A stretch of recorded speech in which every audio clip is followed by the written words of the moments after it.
So this is an anode rod. Typically you can't take a look at this because it is inside of your water heater.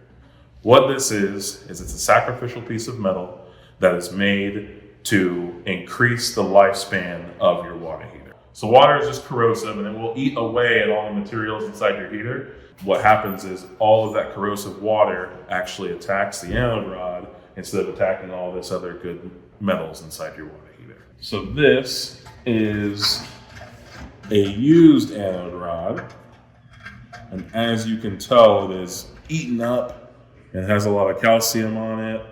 So it was probably twice the size of what it is now, but as that hard water corrodes it away, it just gets smaller and smaller. The only way to know if your anode rod is bad is by having a professional come and inspect it. They can either pull it out from the top, or sometimes what we'll do is go through the TMP here with a bore scope and actually just look at it that way.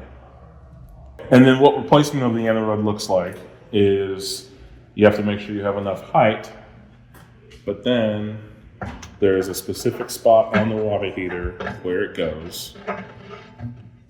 And you drop her in, seal her up, and that's how you install a new one.